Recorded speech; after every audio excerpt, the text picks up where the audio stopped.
Oh,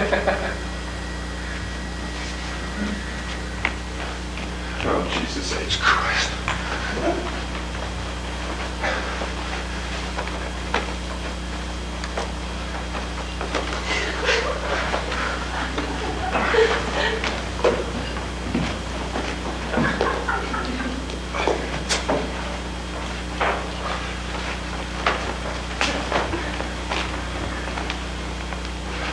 That's a real sharp-looking outfit. Oh, hi.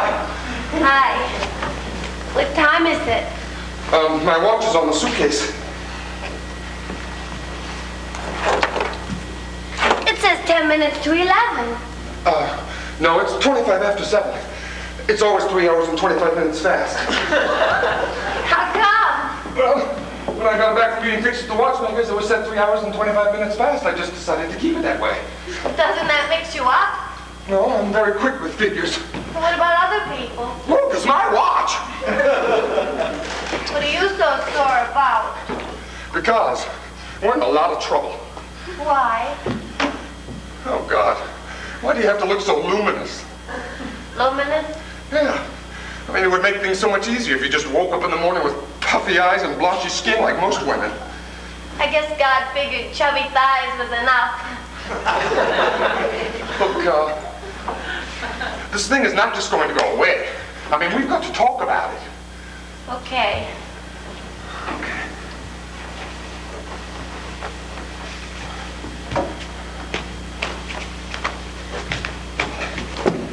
Where are you going? Well, I thought I'd clean my teeth first. Dorothy, sit down. Please. Please, just sit.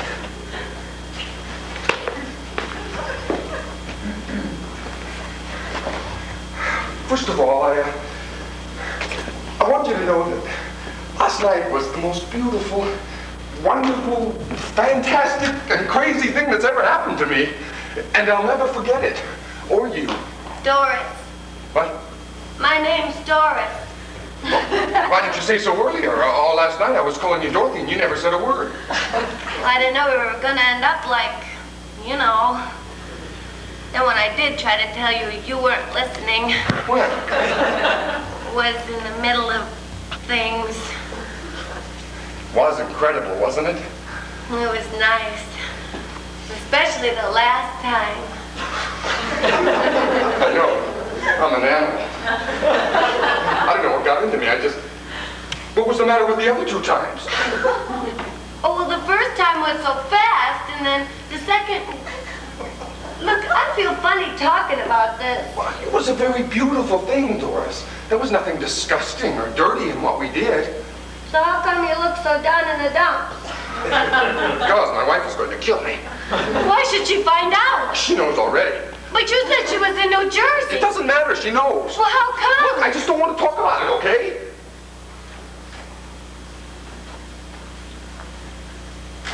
Doris, was it as incredible for you as it was for me? Do all men like to talk about it so much afterwards? Well, you think I'm some sort of pervert or something? Oh, no, it's just that, well, you see, I was a virgin when I got married. At least technically. Technically? Well, I was pregnant, but I don't count that. Doris, that counts. Well, it was by the man I married. Oh, sorry. Oh, that's okay. Me and Harry would have got married anyway. It just sort of hurried things up a bit. Turns out I get pregnant every time we drink out of the same cup. What's the matter? Oh, it's okay. Trojans are very reliable. Who are? Never mind. Look, Doris, we're in a lot of trouble. Why? Because I think I love you. Better not start up something we can't finish here, George. It may be too late for that. Oh, I should have known this was going to happen. You see, Doris, there's something about me that I haven't told you. What? Well, when it comes to life, I have a brown thumb. I mean, nothing goes right, ever. Take last night. You know what they were playing on the jukebox when we met? If I knew you were coming, I'd have baked a cake. So? Well, so that's going to be our song. I mean, other people would get Be My Love or Hello, Young Lovers, but with me I get if I knew you were coming, I'd have baked a cake. You're very romantic. Doris, I think I've fallen in love with you. And you want to know the kind of luck I have? I'm happily married. Are you Jewish? No, I'm not Jewish. As a matter of fact, I'm the result of a very strict Methodist upbringing. Well, is that why you feel so guilty? Well, don't you feel guilty? Oh, are you kidding? Half my high school graduating class became nuns. Well, I guess Catholics have rules about that sort of thing, huh? Yeah, they have rules about everything. That's what's so great about being Catholic. You know where you stand and all. I don't know, Doris, I tell you. I just feel like slitting my wrists. Are you Italian? What is with you and nationalities? You're so emotional. I happen to be a CPA. I mean, I can be as logical as the next person. You don't strike me as an accountant type. Well, it's very simple, really. My whole life has always been a mess. Figures always come out right. Black and white, nice and tidy. I like that. What are you? Italian. Well, then why aren't you more emotional? Listen, when you're brought up in a large Italian family, it's enough to turn you off emotion for life, you know? I wondered why you weren't crying or yelling or anything. Oh, well, I got up this morning and did all that in the John. What, crying? Yelling. I didn't hear anything. I put a towel in my mouth. Sorry. Oh, that's okay. I guess there's no use crying over spilt milk. You're right. Yeah. So how come we feel so lousy? Well, because we're both decent, honest people, and this thing is tearing us apart. I mean, I know it wasn't our faults, but I keep seeing the faces of my children and the look of betrayal in their eyes. I keep thinking of the trust my wife has placed in me, and the times that we've shared together, and our wedding vows. And you know the worst part of it all? Right at this moment, while I'm thinking all these things, I have this fantastic hard-on. I wish you hadn't said that. Oh, I'm sorry. I just feel we should be totally honest with each other. Oh, well, it's not that. I have to go to confession.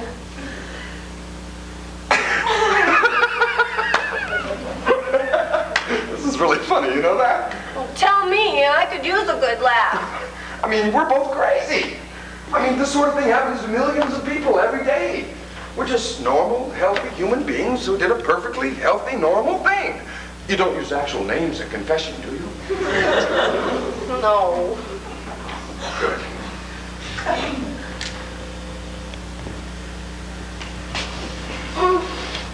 George, I don't want to miss confession. Doris, I want to go to bed with you right now. Oh, George, we can't. Why not? Well, you'll feel even worse afterwards. I won't. I'm over that now. Oh, how come? I just remembered something. What? The Russians have the bomb. We could all die tomorrow. Oh, George, you're clutching at straws. Doris, don't you understand? We're both two adult human beings with absolutely nothing to be ashamed or afraid of. What the? Close.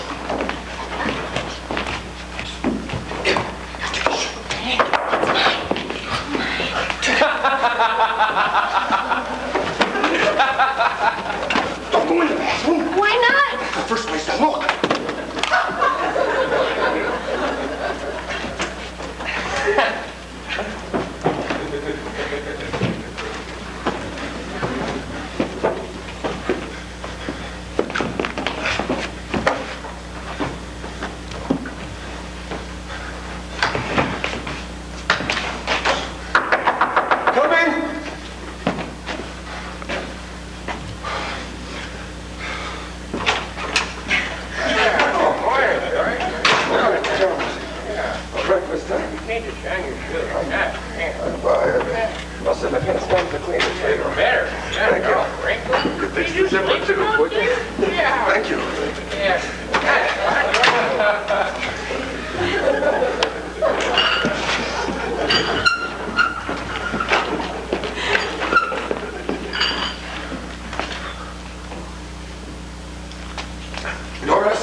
It's okay.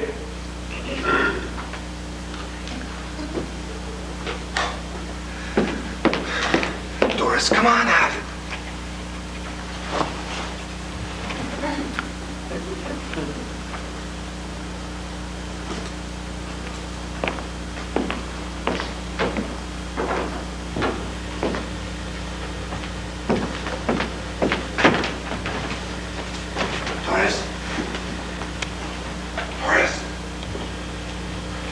Have you got a woman in here?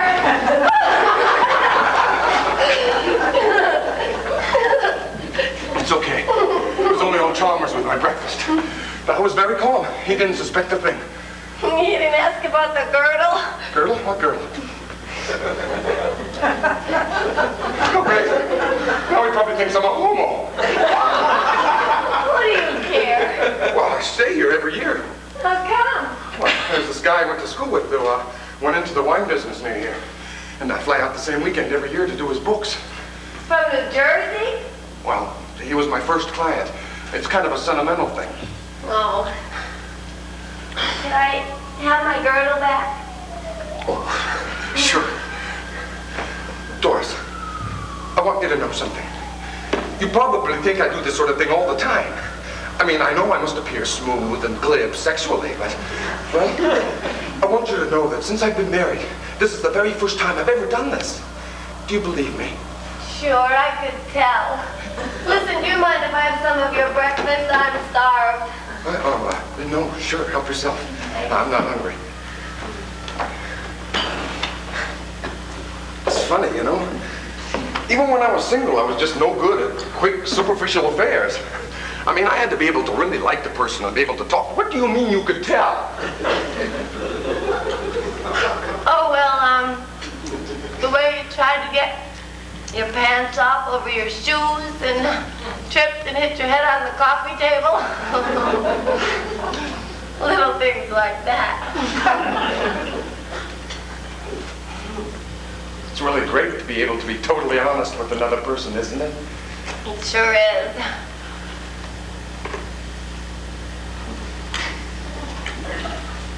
Doris, I haven't been totally honest with you. No? No. Okay, here it comes. The big one. I told you I was a married man with 2 children. You're not? No, I'm a married man with 3 children. I don't get it. Well, I thought it would make me seem less married. Okay, maybe I didn't think it through. Anyway, it's been like a lead weight inside me all morning, denying little Debbie like that. Look, I was under a certain stress or I wouldn't have done it. You understand? Sure. We all do nutty things sometimes. So how come your wife doesn't travel with you? Phyllis won't get on the plane. I'm afraid of flying? Crashing.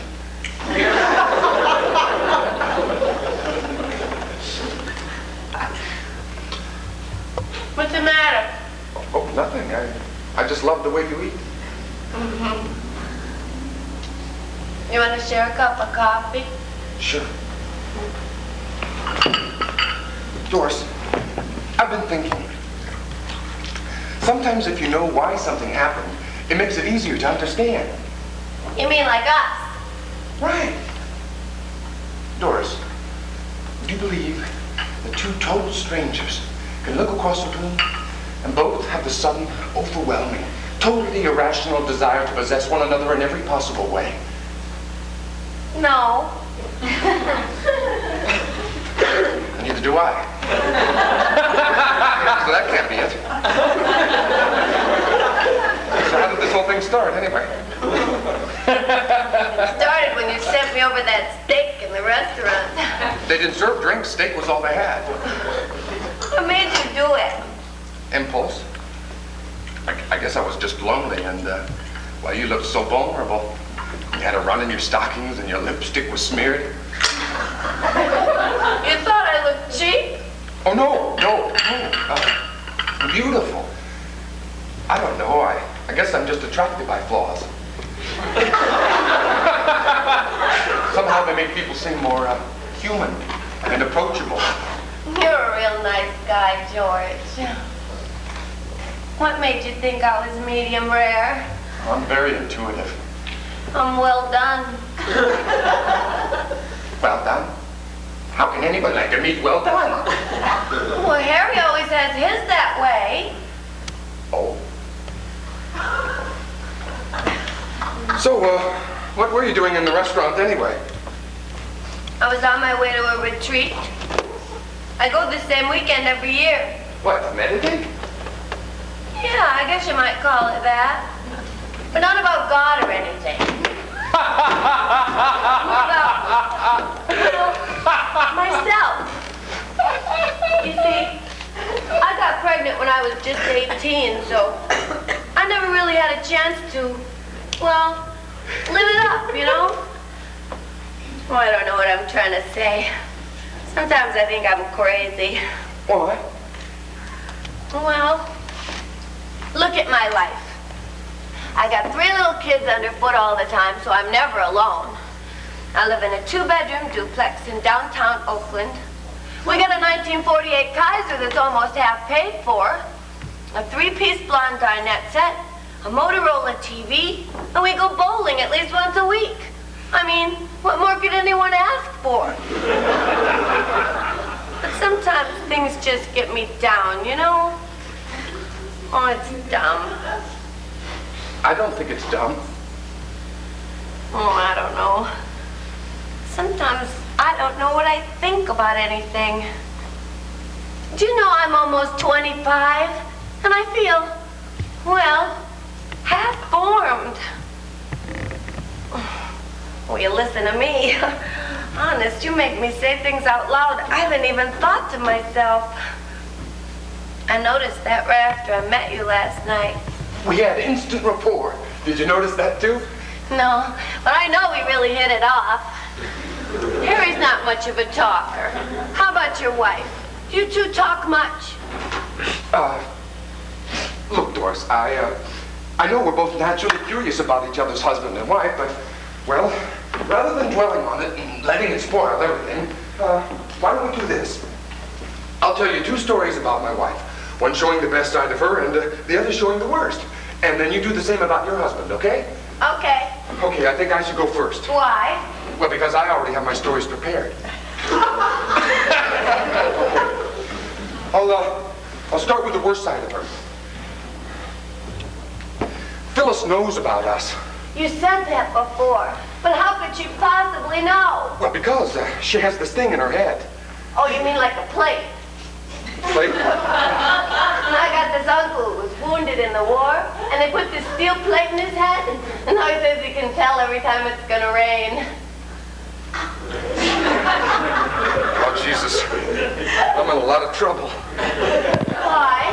Because I find everything you say absolutely fascinating. Tell me about your wife's steel plate. What? No, it's not a plate. It's more like a bell. I mean, I could be 1,000,000 miles away and just even look at another woman and it goes off like a fire alarm. I just know at 1:22 last night, she sat bolt upright in bed with her head going ding, ding, ding, ding, ding, ding, ding.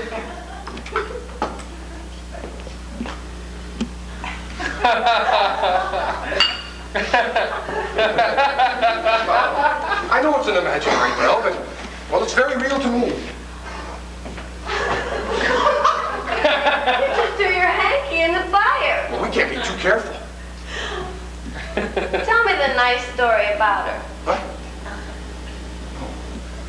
Well, she made me believe in myself. I know it's probably hard for you to imagine, but I used to be very insecure. How did she do that? Make you believe in yourself? Well, she married me. Okay, your turn. Start with the worst story first. Well, it's hard Want to pick one? to think of one. Harry's the salt of the earth. Everyone says so. Look, you owe me one rotten story. Okay. Well, this is not really rotten, but, well, on our 4th anniversary, we were having kind of a rough time. All the kids were getting us down, and we got in over our heads financially, but we decided to have some friends come over anyway. Well, now, Harry's not much of a drinker, but this night he had a few beers, and after the Gillette fights, I overheard him and the guys talking, and he said his time in the Army were the best years of his life. Well, what's wrong with that? A lot of guys feel that way about the service. Harry was in the Army for 4 years. 3 of those years were spent in a Japanese prison camp. He said this on our anniversary. Well, I know he didn't mean to hurt me. Harry would never hurt anyone, but, well, it hurt. You're the only person I've ever told. You want some more coffee? I'll get lipstick on the cup. Oh, I don't care. Okay. You want to hear a story shows the good side of him? Not really. But you have to. I mean, I don't want you to get the wrong impression of Harry. Okay, if you insist. Okay, well, Harry's this real big, kind of heavy set sort of guy, you know? I wish you hadn't said that. You don't have to worry. He's gentle as a puppy. Anyway, he tries to find something special to do with each one of the kids, you know? And he was having a real hard time finding something special to do with Tony. He's our 4-year-old. So he gets this idea to take him out to the park and fly this big kite. Thanks. So he tells Tony about it. Oh, he really builds it up, and Tony gets real excited. So one Saturday last winter, they go out to the park together, only there's no wind at all, so Harry has trouble getting this kite to take off. So after a little while, Tony gets pretty bored and asks if he could sit in the car. About an hour later, I happened to come by on my way home, and I saw Tony fast asleep in the car, and there's Harry, all red in the face and out of breath, pounding up and down all alone in this park with this big kite dragging along behind him on the ground. I don't know. Somehow it really got to me. Yeah, I know. Helen brings qualities too. Who's Helen? My wife, of course. You said her name was Phyllis. I know. I lied. Well, Helen and Phyllis, what's the difference? I'm married. Look, I was nervous, and I just didn't want to leave any clues. I mean, I was scared you'd try to look me up or something. Is your real name George? Of course it is. You don't think I lie about my own name, do you? You're crazy. Well, I never claimed to be consistent. Crazy. It's funny, isn't it? Here we are, standing in this hotel room, gazing into each other's eyes, and we're both married with 6 kids between us. You got pictures? What? Pictures of your kids? Well, yes, but I don't think this is the time of the... I'll show you mine if you show me yours. I keep mine right here in this special folder I got free from Kodak. Where's yours? Well, you have to take the whole wallet.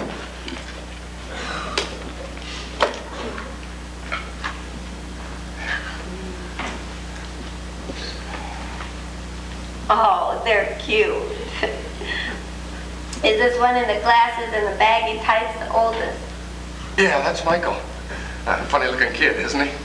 He wants to be Superman. Peter Pan. Sometimes it worries me. Why is this one's face all screwed up? Oh, that's Paul. I was taken on a roller coaster. Isn't it natural? He threw up right after that. Yeah, well, he's really something. I guess he looks a lot like Harry, huh? Both of us, really. Oh, what's your little girl's name? Oh, that's Debbie. That was taken on her 2nd birthday. We were trying to get her to blow out the candles. She's got her hand in the cake. Neat is not her strong suit. You have great-looking kids, George. You too. Thanks. Doris, Yeah? let's dump the lot of them and run off together.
What's the matter? Oh, it's my Merry Widow. Your what? Merry Widow. It mashes you in and pushes you out in all the right places. Only it gives you this pale, wan look because it cuts off all circulation. Be sure to let me know when you're coming out. Right now. No, wait a minute.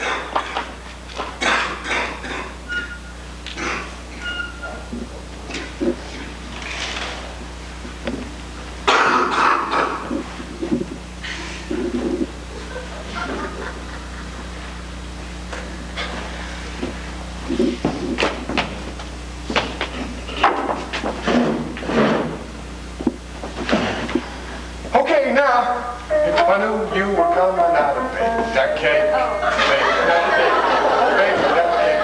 If I knew you were coming out of bed, that cake. How do you do? How do you do? How do you do? Happy anniversary, darling. Blow out the candles, make a wish.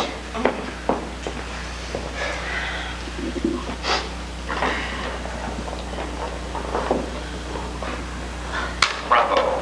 What did you wish for? I only have one wish. What? That you keep showing up every year. A toast? To us. Here. Oh, sure. Excuse me. I'm always surprised that you do. I was really surprised the second year. Of course, I had less confidence in my personal magnetism then.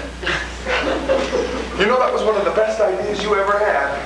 Meeting here every year? No, refusing to run off with me. Weren't you even tempted? Sure I was. I still am.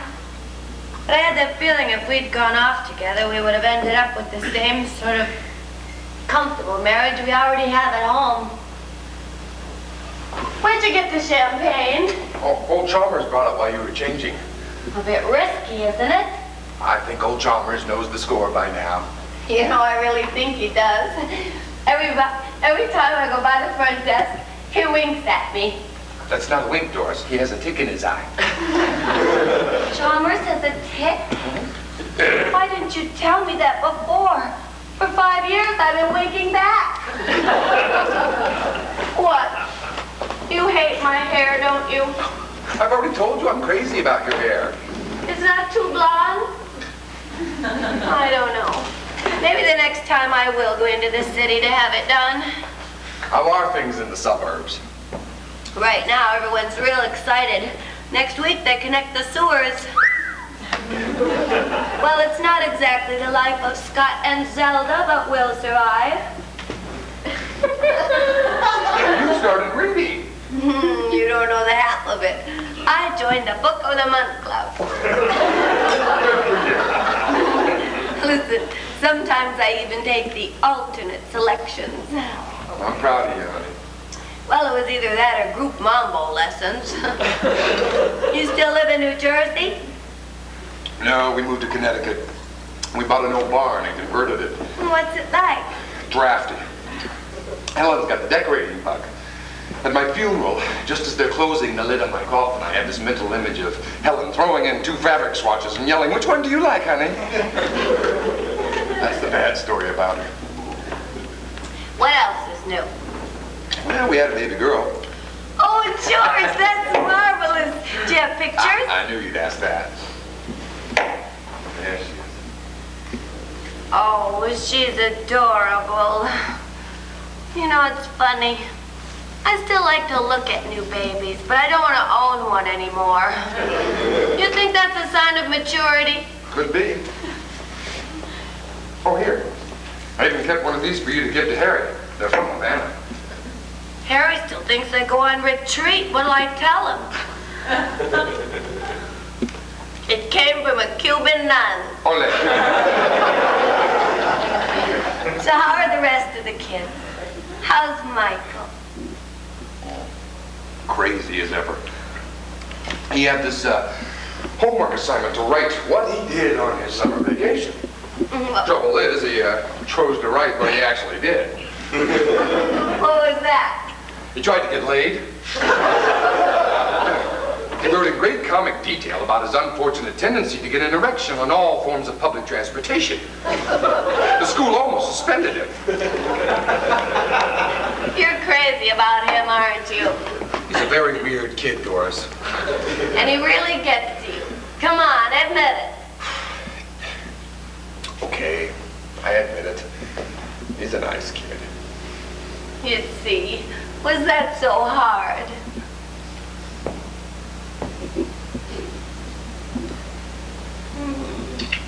What was that for? For everything.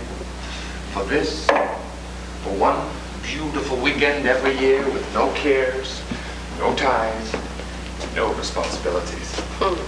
Thank you, Doris.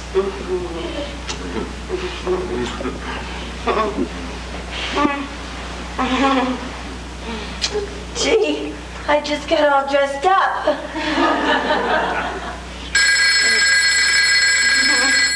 Someone has a rotten sense of timing. Let it ring. It's probably only Pete wanting to know how much he owes the IRS.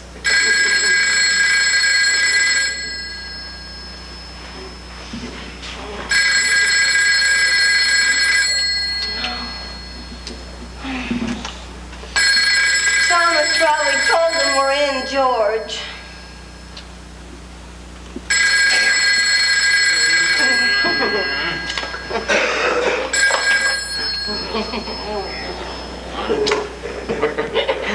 Hello.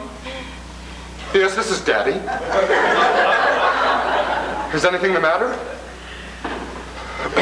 Funny. Well, it's just, I had a frog in my throat, sweetheart. It came out, huh? Oh, which one was it? Oh. Well, of course the tooth fairy will come, honey. Well, tonight, of course. Well, it doesn't matter if you can't find it, honey. The tooth fairy will know. Well, yes, I wish Daddy could be there to help you find it too, honey, but, well, Daddy's, working. Oh, in my room? Well, yes, it's a very nice room. Well, it has a fireplace and a sofa and a big comfortable bathroom. Yes, I wish you could come too, sweetheart. Maybe next year. Oh, no, I'm afraid not. Well, you see, Daddy has to finish up his business. Well, I'll try. Yes, I love you too, honey. Yes, very much. Bye-bye. Oh, God, I feel so guilty. Debbie? Yeah, her tooth came out. She can't find it. She thinks the tooth fairy won't know. Oh, God, that thin little reedy voice. Do you know what that does to me? Sure, that calm exterior didn't fool me for a minute. Oh, you think this is funny, huh? Oh, honey, I understand how you feel. But I really don't think it's gonna help going on and on about it. Doris, my little girl said, "I love you, Daddy." And I answered her with a voice still hoarse with passion. I think I get the picture, George. Jesus, don't you ever feel guilty? Sometimes. Well, you never said anything about it. I just deal with it in a different way. How? Privately. I don't know. Maybe men are more sensitive than women. Have a drink, George. I mean, well, maybe women are more pragmatic than men. What's that mean? They adjust to rottenness quicker. I mean, they're more inclined to live for the moment. Anyway, you have the church. The church? Well, you're Catholic, aren't you? I mean, you can get rid of all your guilt at one little sitting. I have to live with mine. I think I'll have that drink. Jesus, something like that really brings you up short, you know? Christ, look at her. I tell you, Doris, when she started talking about that doggone tooth fairy, well, it affected me in a very profound manner. And on top of that, I have indigestion you can't believe. It hit me that hard, you know? George, I have 3 children too, you know. Sure. I don't mean to say that you don't understand. It's just that we're different.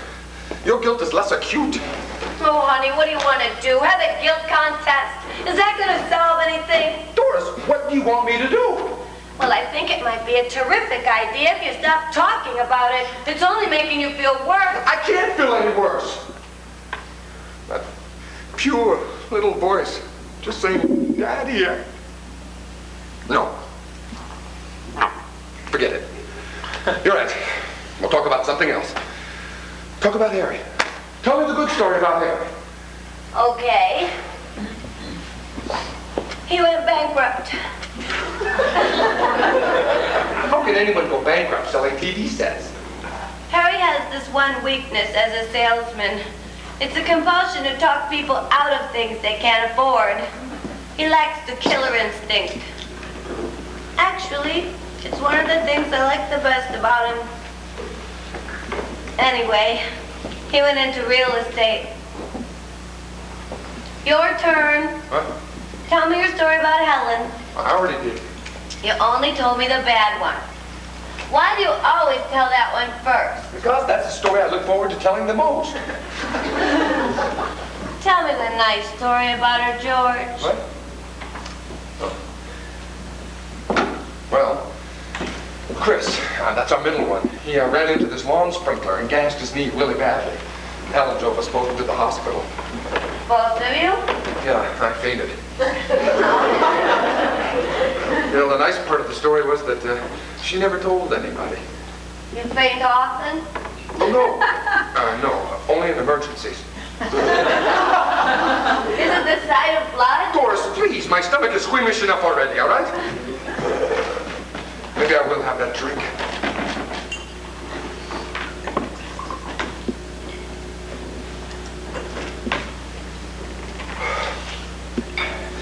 Well, listen, something just occurred to me.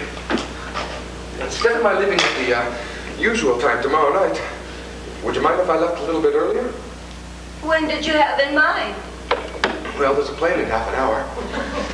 You want to leave 23 hours early? Look, I understand how you feel. I really do. I wouldn't even suggest it if you weren't a mother yourself and you didn't understand the situation. I mean, I wouldn't even think of it if this crisis hadn't come up. Oh, I know it's not just the tooth fairy. I mean, she could have swallowed the tooth. Well, it could be lodged God knows where. Look, I realize this leaves you a bit at loose ends, but there's no reason for you to leave. I mean, the room's all paid up, and anyway, I'm probably doing you a favor. If I did stay, I wouldn't be very good company. Have you seen my hairbrush? Oh, would you hand me my hairbrush, Doris, please?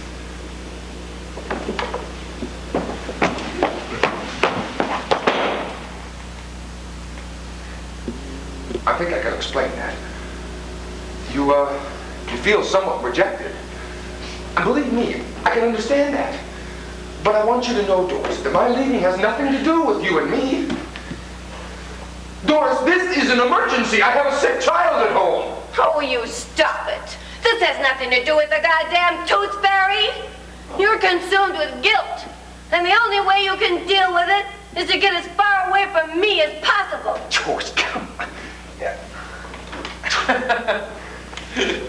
Okay, I feel guilty. Is that so strange? Doris, don't you understand? We're cheating. Once a year, we lie to our families and we sneak up to this hotel room in California and commit adultery. Not that I want to stop doing it. But yes, I feel guilt. I admit it. You admit it. You take out ads. You probably stop strangers in the street. Why, it's a wonder you haven't hired a skywriter. I'm amazed you haven't had your shorts monogrammed with a scarlet A as a conversation starter. You think by talking about it, by wringing your hands and beating your breast, you can somehow excuse what you're doing. So you walk around like an open nerve saying, I'm cheating, but look how guilty I feel, so I really must be a nice guy. And to top it all off, you have the incredible arrogance to think that you are the only one in the world with a conscience. Well, that doesn't make you a nice guy, George. You know what that makes you? A horse's ass. You know something? I think I liked you better before you joined the Book of the Month Club. That's not why you're leaving, George. Doris, it's not the end of the world. I'm not leaving you permanently. We'll see each other again next year. There's not going to be a next year, George. Oh, you don't mean that. I can't believe that. You mean just because I have to leave early one year, you're willing to throw away a lifetime of weekends? Doris, how can you be so casual? I don't see any point in going on.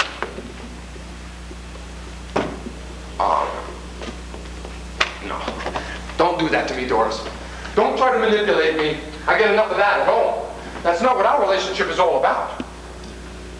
What is it about, George? Oh, Jesus, you don't know. Yes, but it seems to be completely different from the way you think about us. That's why I think we should stop seeing each other.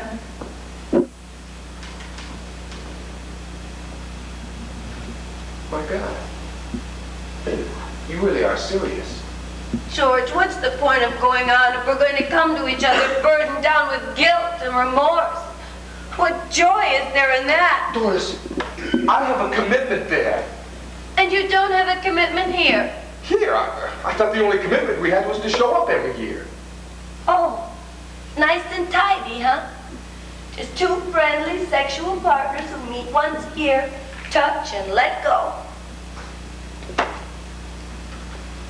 Okay, so maybe I am kidding myself. I'm human. Yeah, well, so am I. No, you're not. You're different. I mean, you're stronger. You always seem able to cope.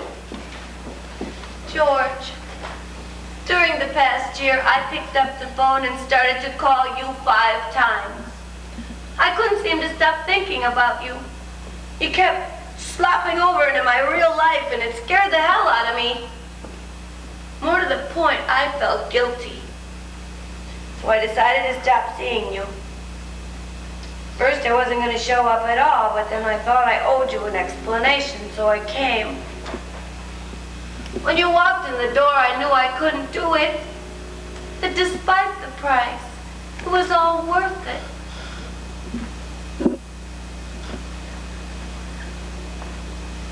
Oh, God, I feel so guilty.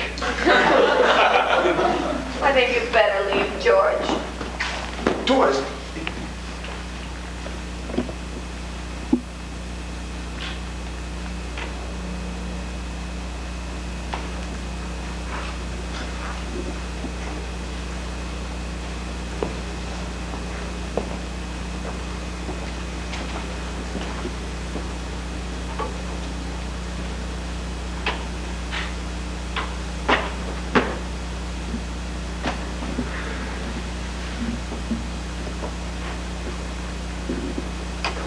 Doris, I love you. I'm an idiot. I suspect I'm deeply neurotic, and I'm no bargain. But I do love you. Will you let me stay?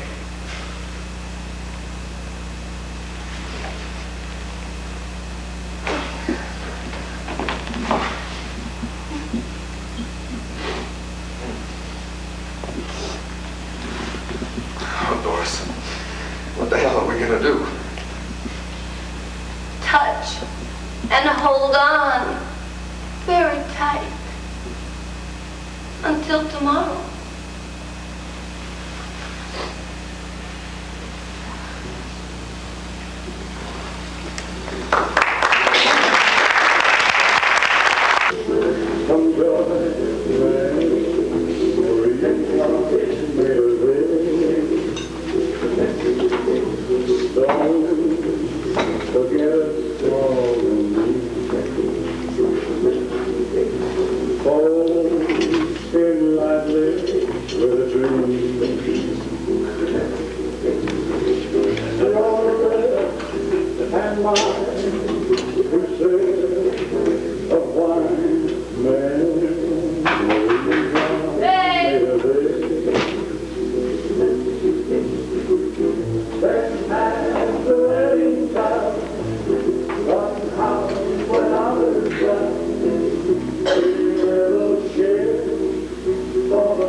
Trip. I come out here every year. No, I am not running away from the problem. Of course I realize it's serious. I still don't think that's any reason for you to phone me long distance and do... Look, frankly, I don't think this is any of your business. And to be totally honest, I resent your... Yes, I saw a doctor. Well, he said that it was no big deal, that every man has this problem at one time or another. Look, if we have to discuss this, you may as well learn how to pronounce it properly. It's impotence, not impotence. What do you mean, did I catch it in time? It's a slight reflex problem. It's not a terminal illness. This is not something you have to nip in the bud. Look, how did you find out about this anyway? Dropped a few hints? Oh, what sort of hints? You asked her and she looked funny. Oh, terrific. Yes, I am trying to do something about it. I don't have to tell you that. Look, will you let me deal with this in my own way? I'm going to be okay. Soon. I just know. Okay? I just feel it, all right? Yes, I'm seeing someone out here who is an expert. Look, listen, I don't even think we should be discussing this. Yes, I'm sorry. Right. Okay. I am going to hang up now. Yes. Goodbye, Mother.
Be right out, darling.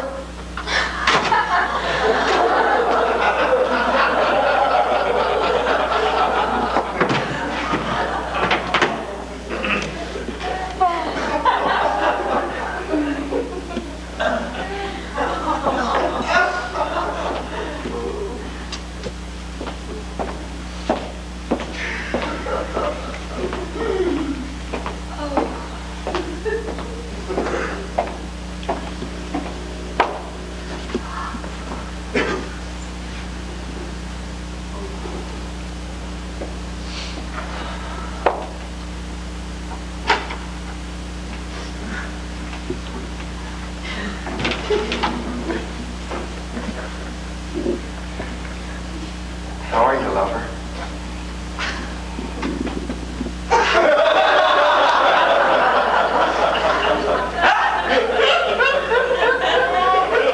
I know, I've heard of middle-aged spread, but this is ridiculous. My God, what have you done to yourself? Well, I can't take all the credit. It was a mutual effort. Honey, when you haven't seen an old friend for a year, isn't it customary to kiss them hello? Oh, sure. Are you okay? You look funny. Funny. I'm hysterical. What's that mean? Look, I'm just a little surprised, okay? You're surprised. I insisted on visiting the dead rabbit's grave. Why are you wearing your pajamas and robe in the afternoon? I'm just rehearsing for a no-coward play. What the hell do you think? George, is there something on your mind? Not anymore. Why are you so jumpy? Jesus, Doris, you must be 8 months pregnant. Why are you shocked, darling? I am married. Oh, well, you think that excuses it, huh? What exactly are you trying to say? I just consider it damned irresponsible. Well, I have to admit it wasn't planned. I mean, coming here in that condition. Well, I'm sorry you're disappointed, darling. But we're just going to have to find some other way to communicate. Great. You have any ideas? Oh, we could talk. Talk, I can get it home. Well, sex, I can get it home. And as you can see, that's not just talk. Oh, really? What the hell is that supposed to mean? I've never had any cause to complain about Harry in that department. Oh, I see. Yes, and what does that make me? Chopped liver? George, what is the matter with you? I'll tell you what's the matter. I'm the only man in America who's just kept an illicit assignation with a woman who looks like a frigate in full sail. And you ask what's the matter? No, there's something else. You're not yourself. Well, just let me be the judge of who I am, okay? Why are you so angry? What the hell was that crap about Harry, huh? Is that supposed to reflect on me? You don't think I have normal desires and sex drives? Is that it? Well, of course not. You're very normal. I just meant that I look forward to seeing you for other reasons besides sex. Do you think we could have lasted this long if that's all we had in common?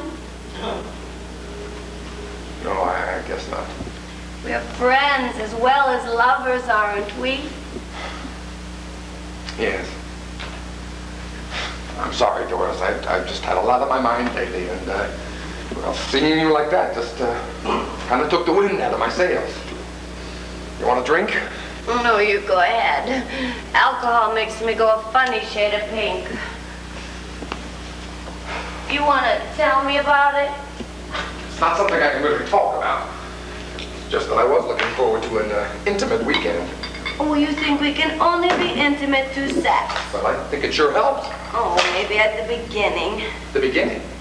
Well, every year we meet, it's a bit strange and awkward at first, but we usually solve that between the sheets and a lot of heavy breathing. Doris, if we're not going to do it, would you mind just not talking about it? I only meant that maybe we need something else to break the ice. All right, I'm willing to try anything. Well, how about this? Supposing I tell you something about myself I've never told anyone else in my life. I think I've had enough surprises for one day, thank you. Well, you'll like this one. I've been having sex dreams about you.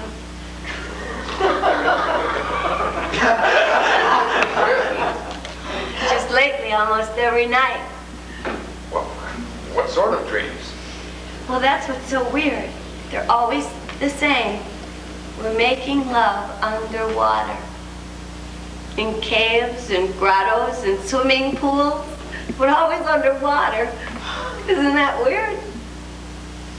Must have something to do with my being pregnant. Underwater, huh? Now you tell me some deep, dark secret about yourself.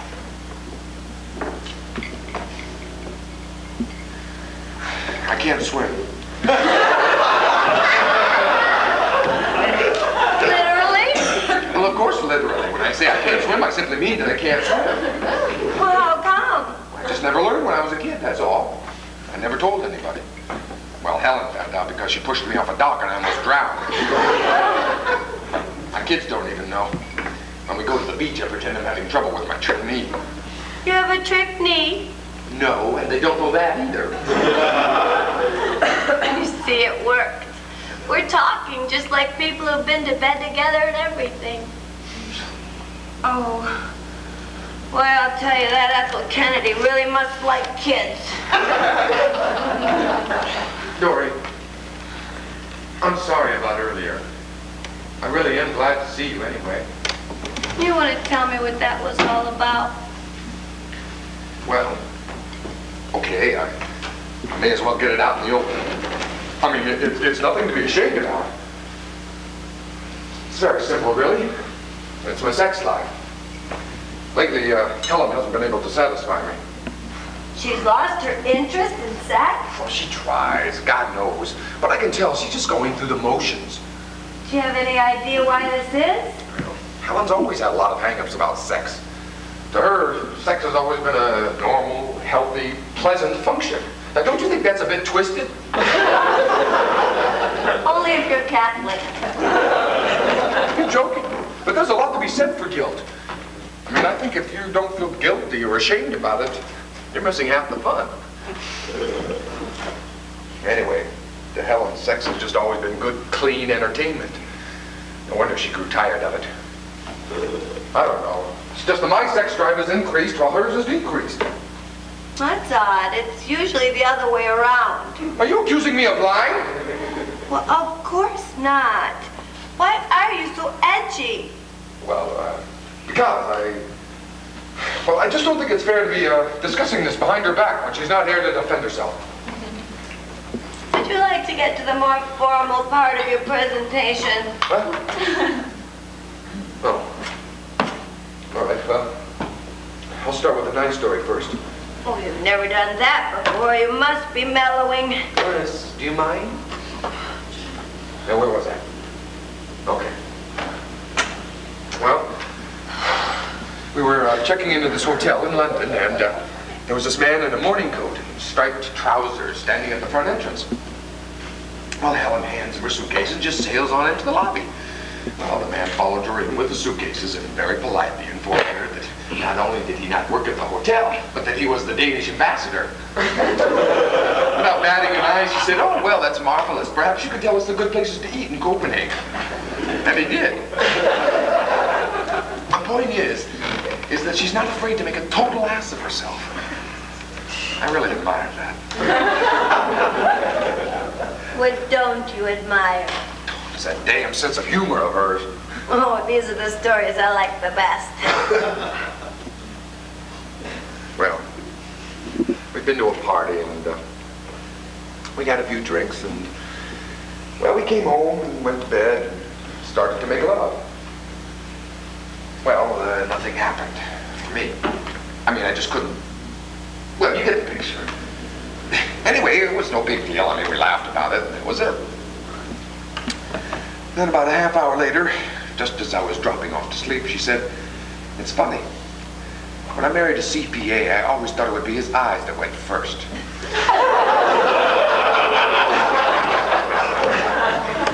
She was only trying to make you feel better, George. Yeah, well, it didn't. I mean, some things just aren't funny, Doris. I don't know. I suppose what I'm trying to say is that the thing that bugs me most about Helen is that she broke my pecker. You're impotent? Slightly. Okay, now 5 people know. Me, you, Helen, and her mother. Who's the 5th?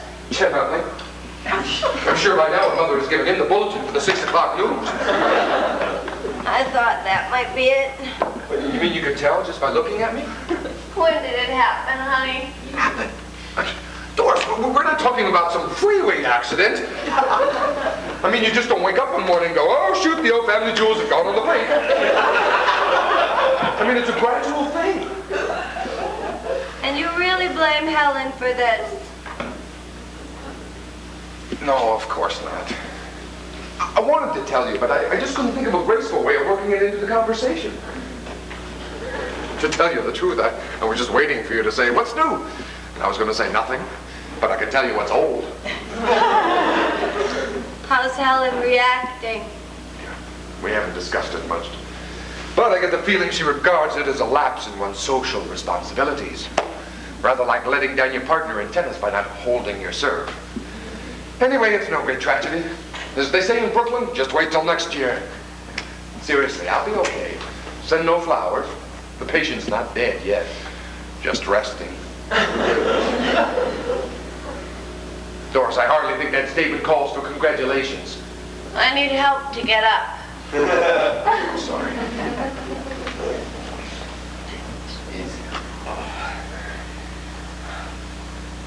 I'm sorry, honey. What the hell was that? The baby kicking. Well, everyone else is taking a shot at me. Why not him? Funny, he hasn't been kicking lately. Must resent that bumpy ride up here. Honey, is there anything I can say that will help? Huh?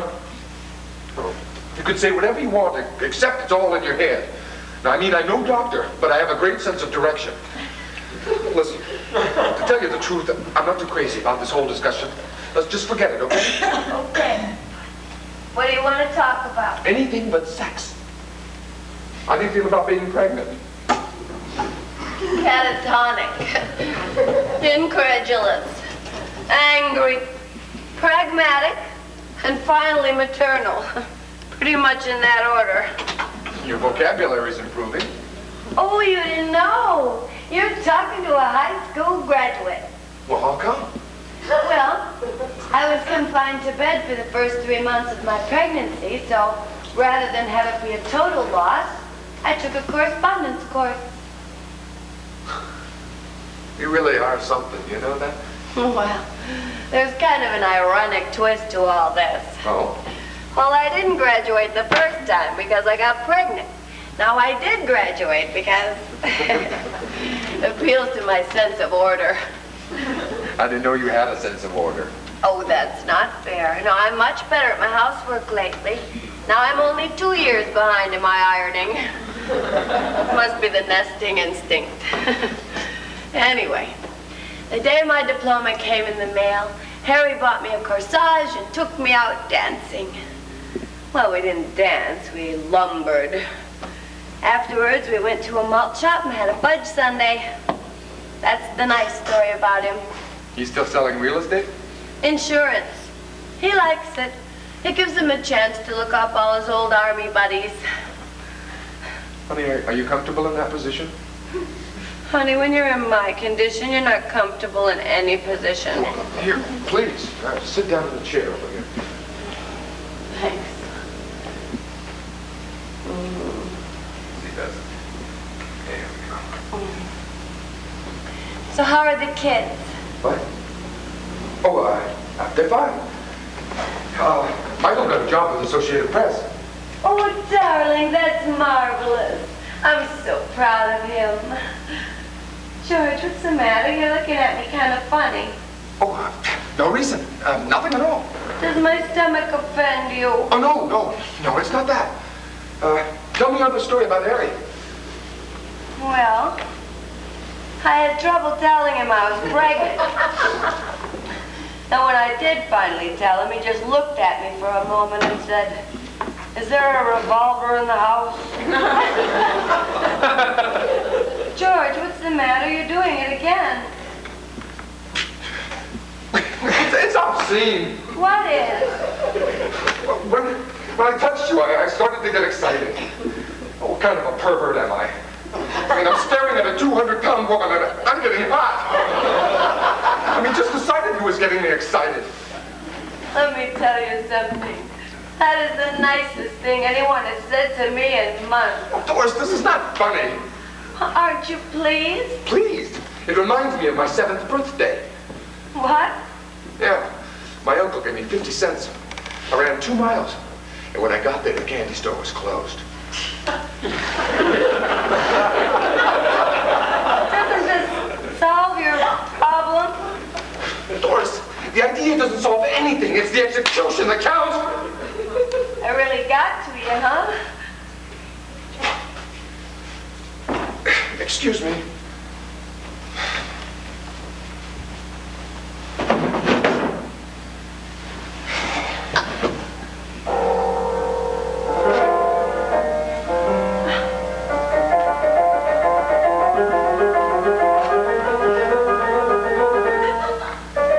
That's incredible.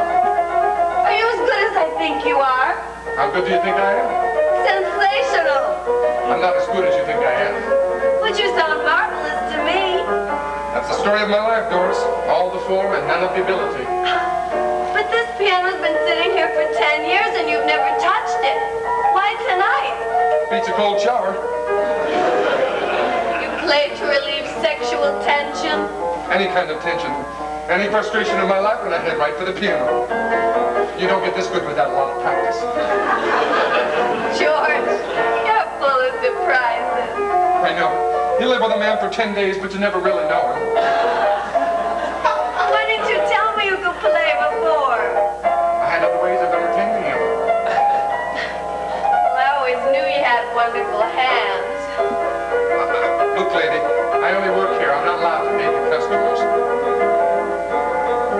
George, are you still feeling frustrated? I have the feeling it's going to take all 6 Brandenburg concertos. But have been waiting 3 months for the balloon to go up. And now that it's up, it's not going to come down until I do Honey, something... come here. Come on. What? Come here.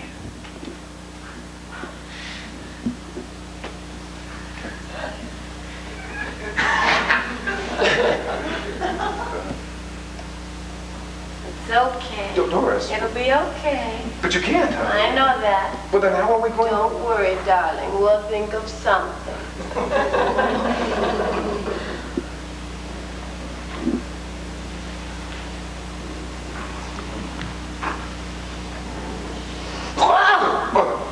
What, Doris? What is it? What the hell's the matter? What? My memory just serves me correctly. I just had a labor pain.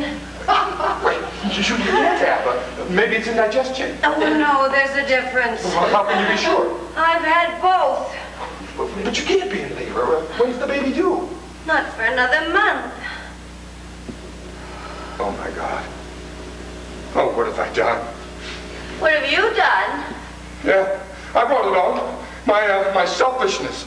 Oh, George, don't be ridiculous. You had nothing to do with it. Now, Doris, don't treat me like a child. Now, will you please stop getting so excited? Excited?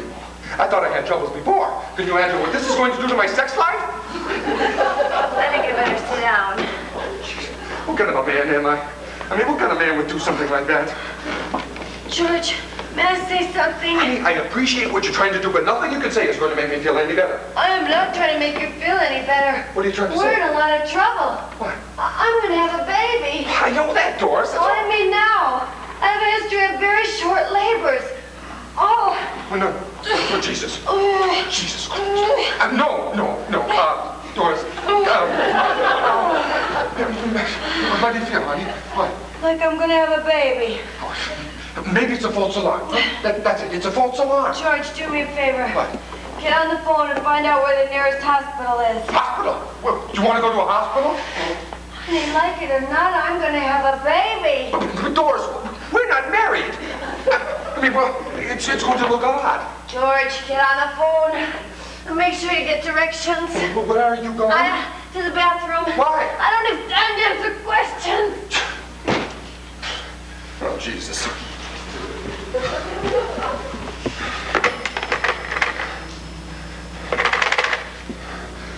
Hello, Mr. Chalmers. George. Look, can you tell me where the nearest hospital is? Well, it's my wife. Well, something unexpected came up. Well, she got pregnant. Now she's going to have the baby. How far is that? Oh, God. Get them on the phone for me fast, will you? Doris? Doris, are you okay? Doris, answer me. In a minute. I'm busy. Oh, God. Hello? Oh, yes, hello? I'm staying at the Sea Shadows Inn, and it's just outside Mendocino. Right. Well, I heard this groaning coming from the next room, and I knocked on the door, and there was this woman whom I've never met before in labor. Well, why do you have to know that? I still don't see why you have to know that. Okay, George. George Peterson. I don't know. I didn't time it exactly. Well, about 3 or 4 minutes, I guess. Oh, okay, hold on. Doris! Doris, who the hell's your doctor? Dr. Joseph Harrington in Oakland. 555-7878. 555-7878. Hello? Yes, Dr. Joseph Harrington in Oakland. Right, his number is 555-7878. Yes, I have a car, and I'm certainly willing to help if I can. Right, I'll do that. Yes, could you answer me one question? Would erotic contact during pregnancy be the cause of premature labor? No reason. I was just wondering, that's all. Right. Right, I'll do that. Thank you. Doris! Doris, they're phoning your doctor, and he's going to meet us at the hospital. Did you hear me? I don't think we're going to make it to the hospital, George. What? My water just broke. Oh, my God. We're going to have to find a doctor in the area. But supposing we can't? Honey, you look terrible. You're not going to faint, are you? Jesus Christ, Doris, I'm not a cab driver. I don't know how to deliver babies. George, this is no time to start acting like Butterfly McQueen. Now get the nearest doctor on the phone.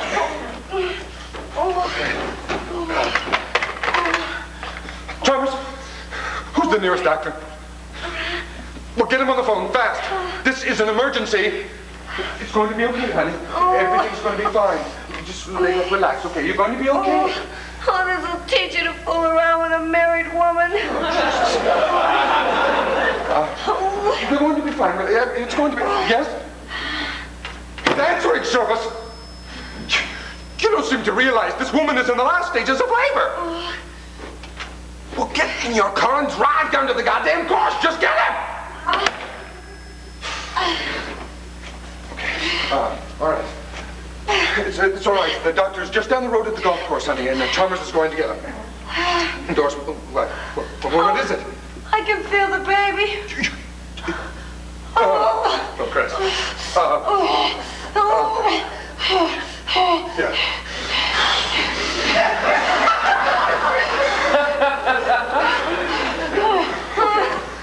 All right. Oh, George, I'm scared. Lean back and relax, honey. Hold on. Everything's going to be just fine now. Everything's going to be fine. George, don't leave me. Hold on, baby. I'm right here. What are those for? Right. Honey, we're going to have a baby. We? Yes. But I'm going to need your help. Okay. All right. That's it. Breathe. That's it. Breathe. Okay. You think I play the piano well? Just wait till you get a load of how I deliver babies. Okay. Come on. Bear down. Come on, baby.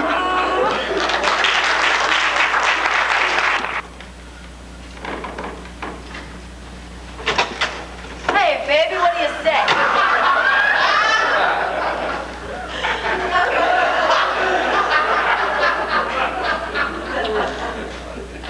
So, you want to fuck?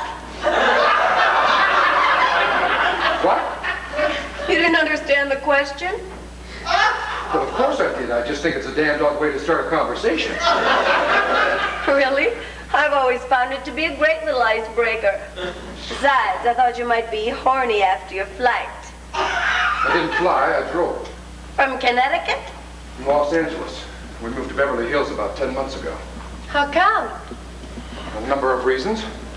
I got tired of standing knee-deep in the snow trying to scrape the ice off my windshield with a credit card. Besides, there are a lot of people out here with a lot of money who don't know what to do with it. And you tell them. That's right. I'm what they call a business manager. Things going okay? I can't complain. Why? Because you look shitty. You all right, honey? I'm fine. Are you sure there's not something bothering you? Yes. You. You always go around dressed like a bad finger painting? No, I have to admit that today I am a little visually overstated. Why?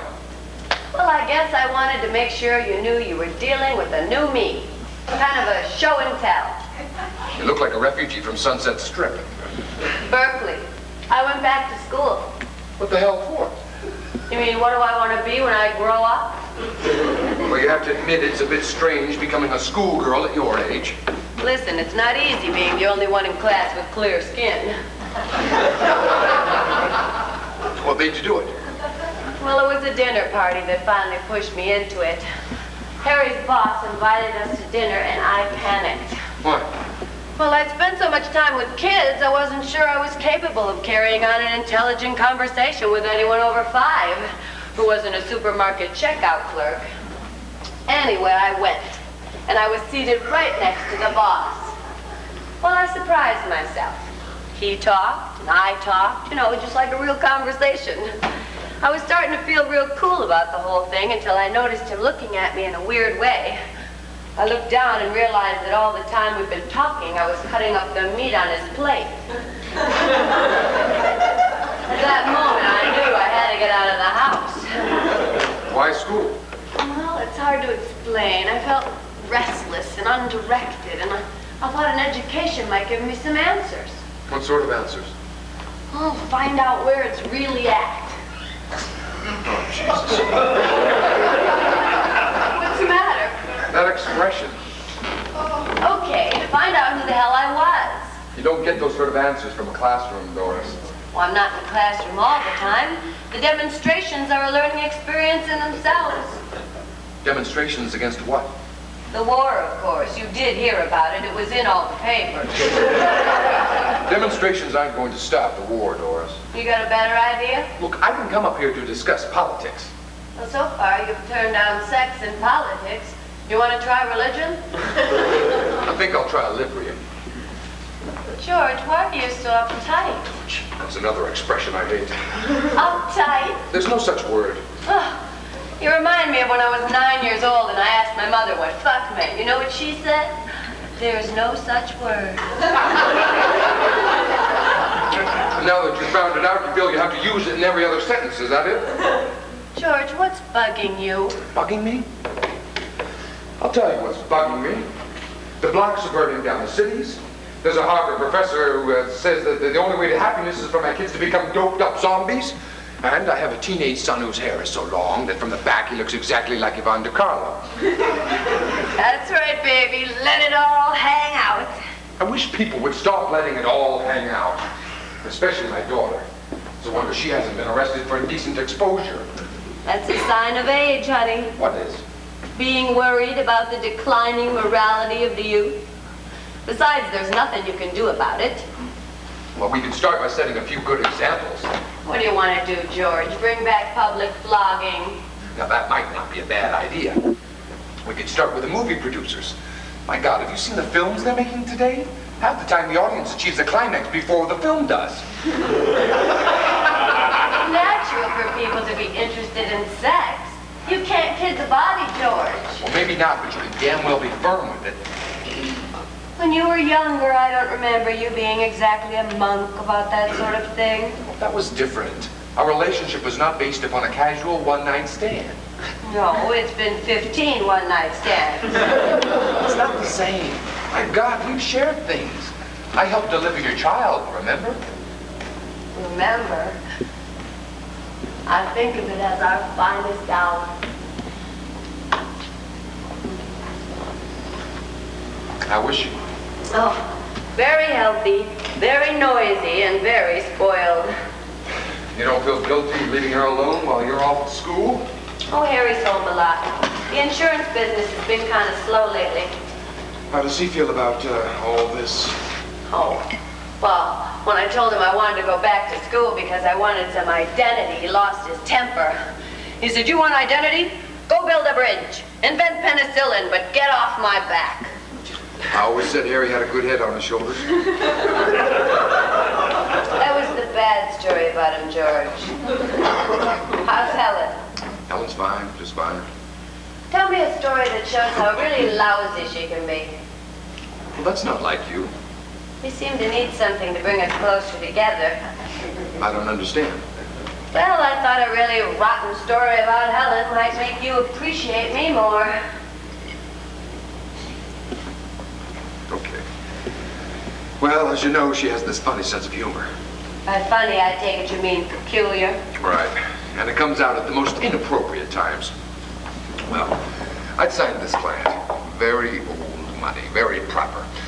And Helen and I were invited out to his house for cocktails to get acquainted with him and his wife. Well, the whole thing was pretty awkward, but we managed to make it through the drinks all right. Then when it came time to leave, instead of walking out the front door, I walked into the hall closet. Well, now, that wasn't so bad. I mean, anybody could do that. The mistake I made was that I stayed in there. Stayed in the closet? Yes. Well, I don't know. I guess I figured they hadn't noticed me and I'd wait until they'd gone away. Okay, maybe I didn't think it through. Anyway, I was in there about a minute before I realized that, well, I misjudged the situation. I came out and there were all three of them just standing there staring at me. All right, it was an embarrassing situation, but I could have carried it off if it hadn't been for Helen. You know what the hell she did? What? She peed on the carpet. She did what? Well, not right away. First of all, she started to laugh. And the laughter came out sort of squeaky because her face was all screwed up. Then she put her arms around her stomach and tears rolled down her face. And then she peed on the goddamn Persian rug. Well, what did you say? I said, you'll have to excuse my wife. Ever since her last pregnancy, she's had this problem. Then I offered to have the carpet cleaned. Did that help? No, they said that wouldn't be necessary. They had it made. Oh, you think this is funny, huh? Oh, George, I've been meaning to tell you something for years. I think I'd really like Helen. Would she come off any worse if I told you I lost the account? George, when did you get so stuffy? Stuffy? Just because I don't like my wife urinating on my client's carpets does not mean that I'm stuffy. I don't mean just that. I mean, look at you. Jesus, you scream establishment. I am not a faddist. I wasn't talking about fashion. I was talking about your attitude. My attitudes are the same as they've always been. I haven't changed at all. Oh, yes, you have. You used to be crazy and dumb and insecure and a terrible liar and human. Now you seem so sure of yourself. That's the last thing I am. Oh. You know, the other day I picked up one of Helen's magazines, and there was this article in there telling women what quality of orgasms to have. It was called The Big O. You know the thing that really got me? This was a magazine that my grandmother used to buy for its fruitcake recipes. Times they are a-changing, darling. Too fast, too fast. I don't know. 20, 30 years ago, we were brought up with standards. All right, they were blacks and whites, but they were standards. Today, everything is so goddamn confusing. Well, at least that's a step in the right direction.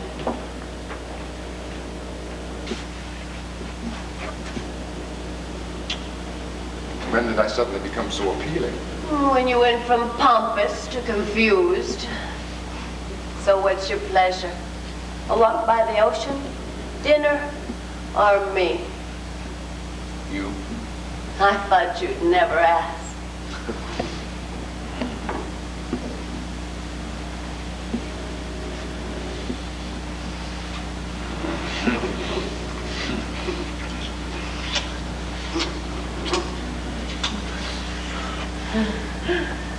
My God. What is it? Doris, you're not wearing a bra. You're so 40s. Well, I happen to be an old-fashioned man. The next thing you'll be telling me you voted for Goldwater. I did. Are you putting me on? Of course not. What the hell are you doing? If you think I'm going to bed with any son of a bitch who voted for Goldwater, you got another thing coming. Doris, you can't do this to me. Not now. Oh, I can I? Let me tell you something. Not only will I not go to bed with you, I want 15 years of fucks back. How could you vote for a man like that? Look, could we just talk about this later, all right? No, we'll talk about it right now. Why? Because I have a son who wants to be a rock musician. What kind of a reason is that? The best reason that I can come up with right now in my condition. Well, you're going to have to do a lot better. Okay. He wanted to end the war. By bombing the hell out of a lot of innocent people? Oh, what innocent people? They're Reds, Doris. They only wanted their country back. I am sick of hearing that liberal crap. We've got the AIDS bomb. Why don't we just use it? Are you serious? Yes, I am serious. Bomb the little sons of bitches off the face of the earth. My God. I don't know anything about you. What sort of man are you? Right now, I'm very frustrated. But all this time I thought you were a liberal Democrat. You told me you worked for Stevenson. That was years ago, Doris. Well, what happened to you? What changed you? I grew up. Yeah, well, in my opinion, you didn't turn out too well. Let's just forget it, all right? Forget it? How can I forget it? I mean, being stuffy and old-fashioned is one thing. But being a fascist is another. I am not a fascist. You're advocating mass murder. Now look, Doris. Let's just drop it, okay? Just drop it. How could you do this to me? Well, you stand for everything that I'm against. Yeah, well then maybe, just maybe, you are against the wrong thing. But you used to think the way I did. What happened? I changed. Why? Because Michael was killed!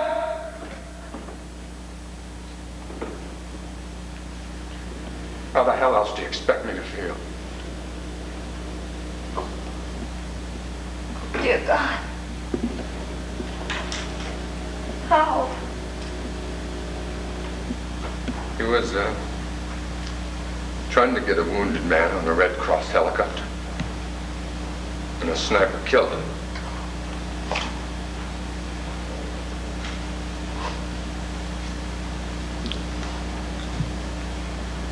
When? We heard about it in the middle of a July 4th party. I'll never forget it. Ella went completely to pieces. I didn't feel a thing. I thought, well, I'm in shock and it'll hit me later. But you know something? It never did. The only emotion I can feel is blind anger. Isn't that the damnedest thing?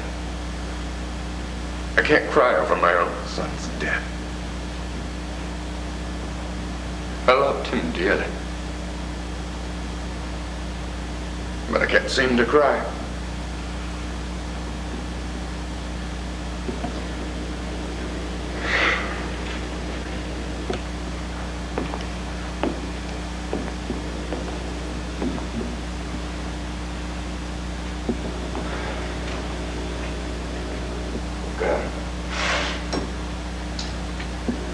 Sorry, Doris. Not everything. I've been on edge lately, and I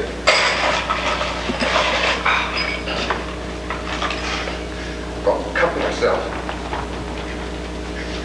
It's not one. God damn. Oh, baby.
after all these years, isn't it?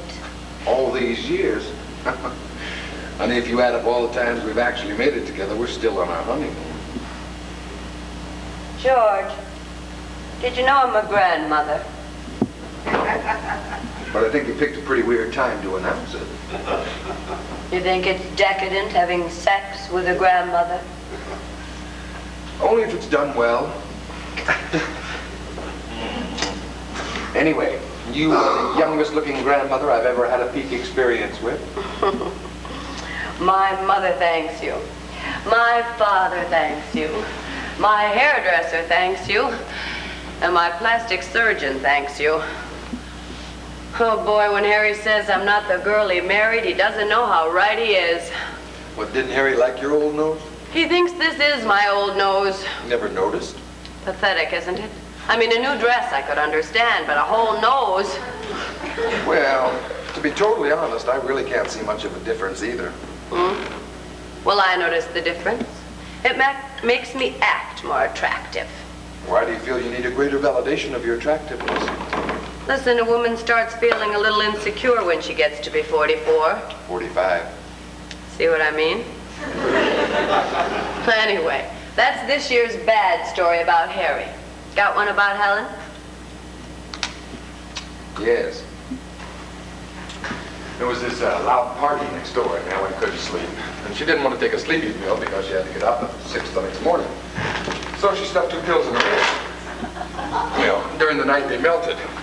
The next morning, as the doctor was digging the stuff out of her ears, he said, "You know, these things can be taken orally." Helen just laughed. If that's the worst story you can think to tell about her, you must be a very happy man. Well, let's say that I've discovered I have the potential for happiness.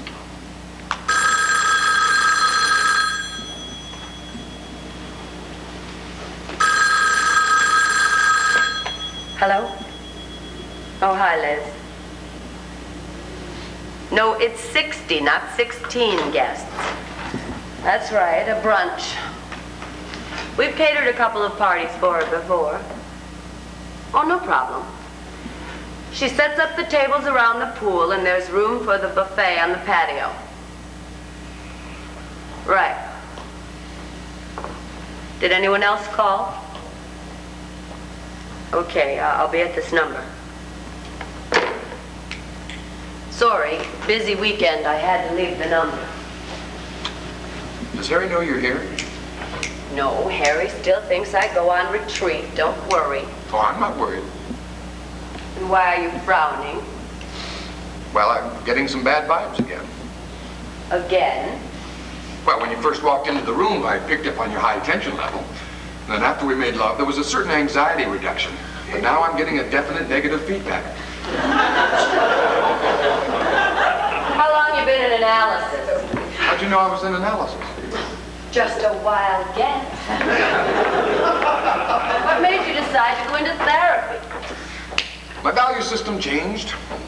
One day I just took a look at my $150,000 house. The 3 cars in the garage, the swimming pool, and the gardeners. And I thought to myself, why? I mean, did I really want the whole status trip? So I decided to find out what I did want and who I was. So you went from analysis to echelon to gestalt to transactional to encounter groups to nirvana. Doris, just because many people are trying to expand their emotional horizons doesn't make the experience any less valid. I've learned a lot. I've noticed.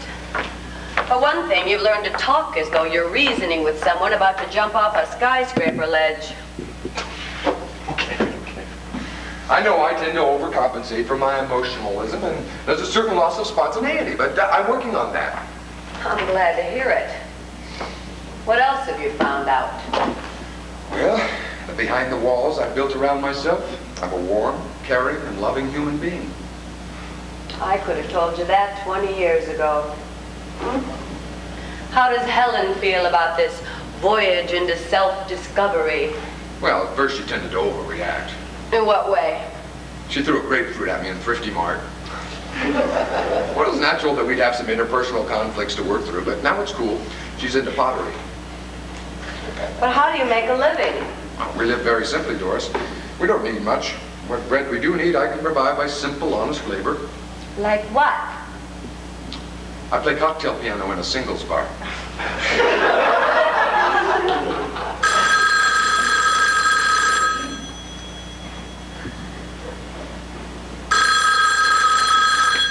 Hello? Oh, hi, Liz. No way. You tell him that's our final offer. I don't care how good a location it is. That's bull, Liz. He needs us more than we need him. If he doesn't like it, he can shove it. Don't worry, he won't. Is there anything else? Okay, I'll be at this number. I'm buying another store. Why? Money. Is that why you went into business, just to make money? Of course not. I wanted money and power. I finally got it through this thick little head of mine that attending CR groups with 10 other frustrated housewives wasn't going to change anything. CR groups? Consciousness raising. I take it you are for women's liberation. No, listen, I'm for any kind of liberation. That's a cop-out, George. Women have always been exploited by men, and you know it. Well, Doris, we've all been shafted. And by the same things. Look, let me lay this on you. I go to a woman doctor, right? Okay. The first time she gave me a rectal examination, she said, "Are you tense or am I hurting you?" I said, "I'm tense." She said, "Are you tense because I'm a woman?" I said, "No, I get tense when anybody does that to me." See what I mean? I don't know. But I do know that the only time a woman is taken seriously in this country is when she has the money to back up her mouth. The business has given me that. Well, I guess it's nice to have a hobby. Hobby? We grossed over $500,000 the first year. Oh, honey, if that's what makes you happy, I'm very glad for you. It's just that I'm not into the money thing anymore. George, do you ever get the feeling we're drifting apart? No. In many ways, I've never felt closer to you. Really? Somehow I feel as though our lives are always out of sync. Oh, honey, we all realize our potential in different ways at different times. All I ask is that you don't lay your trip on me, that's all. Well, let me lay this on you. The money you loaned me to open the store.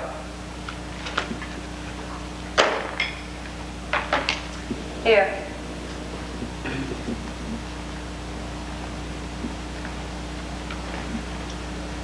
Jesus Christ, that's 3 times what I gave you. Return on your investment. Doris, I can't accept that. You can and you will. I'm not going to have any lover of mine playing cocktail piano at a singles bar. Sounds tacky. You never used to order me around. Well, I've come a long way, baby. The important thing is, does it give you a sense of fulfillment? Fulfillment. Let me tell you about fulfillment. I walked into Gucci's the other day, and I saw this suede suit that I liked. And I asked one of those snotty sales girls who works there the price. She said, $700, and started to walk away. I said, I'll take 5. She said, 5? What on earth would you want with 5? I said, I want them for my bowling team.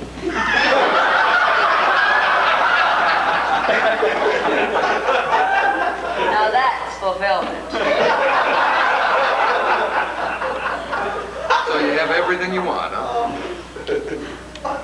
Well, with one minor exception. Somewhere along the way, I seem to have lost my husband. Lost him? Well, I don't know if I've lost him or simply misplaced him. He walked out of the house 4 days ago, and I haven't heard from him since. Well, so how do you feel about that? George, would you do me a favor? Stop talking as though you're leading a human potential group. It really pisses me off. Well, that's cool. What's cool? For you to transfer your hostilities and angers from Harry to me. As long as you know that's what you're doing, honey. George, let me tell you something. You're really beginning to get on my nerves. Well, that's cool, too. At least it's honest. That, Doris, is the key to everything. Total honesty. Oh, really? And tell me something. Are you totally honest with Helen? I'm trying. Have you told her about us? I know. But I could. Really, I think that now she's mature enough to handle it. George, you're full of shit. Well, I can work. As long as you're being honest. Oh, believe me, I'm being honest. At least it's a start. But what about that other garbage? Oh, come on, Doris. I don't know if I lost him or simply misplaced him. I mean, what sort of crap is that? Okay, you have a point. Is there someone else? I don't think so. I know there isn't for me. You know, that's what really gets to me. Do you know I've been married for over 25 years and I've never cheated on him once?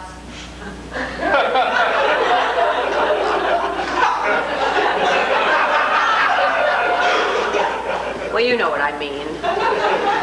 So what is it then? Boredom? No.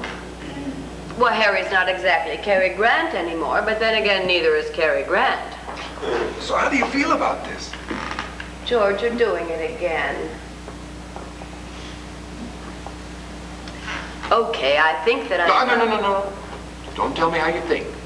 Tell me how you feel. Like I've been kicked in the stomach.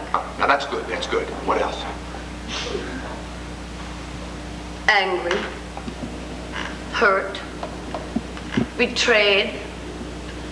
And okay, a little bit guilty. But you know, I resent the fact that he makes me feel guilty. Why do you feel resentment? Well, look, I didn't marry Harry because he had a head for business. So it turns out I found out that I do. Or maybe I was just lucky, I don't know. Well, the point of it is, I don't love Harry any less because he's a failure as a provider. Why should he love me any less because I'm a success? Oh, I don't know. Maybe someday I'll know exactly how I do feel. You don't know? It varies between Joan of Arc, Rosalind Russell, and Betty Crocker. Well, I suppose most women are going through a transitional period. Yeah, well, what do I do tonight? Have you told him you still love him? Love him? Why the hell does he think I've been hanging around him for 27 years? I just mean that right now his masculinity is being threatened. And he probably feels that he needs some validation of his worth as a man. Oh, well, now that's some trick. How the hell do I do that? Total honesty. I mean it. Is it so hard for you to tell him that you understand how he feels? Right now it is, yes. Oh. Well, look. Why should I apologize for doing something well? It's his ego that screwed us up. I really resent that. You want him back? Right now, I'm not sure that I do. Ask me tomorrow, I'll probably give you another answer. What? Tomorrow I won't have you. I'm always with you in spirit. It's not easy to spiritually put your cold feet up against someone's back, George.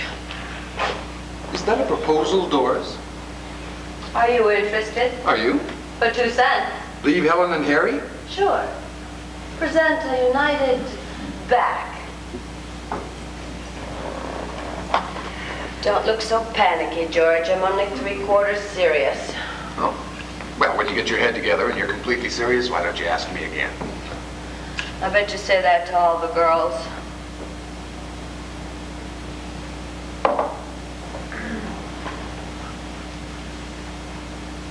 No.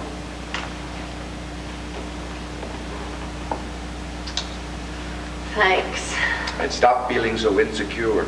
About what? You are as feminine as you always were. I know Gloria Steinem would probably hate me for this, but I'm really glad you said that. I guess I'm not as liberated as I thought I was. None of us are. Are you hungry? Yes. Well, you are a lucky man. Because our dinner tonight is being catered by the chicest, most expensive French delicatessen in San Francisco. Well, how did we swing that? The owner's got a thing for you. I've got everything in the trunk of my car. You need some help? Yes. Light the candles. Set the table. When I come back, make me laugh. I'll try. Oh, that's okay. If you can't make me laugh, just hold my hand.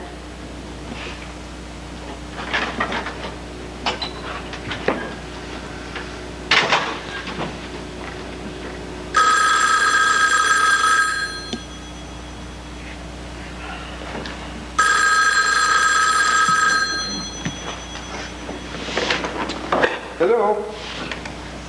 No, she's not here right now. Who is this? Harry? Hold on a moment. Oh, great. Doris! Doris!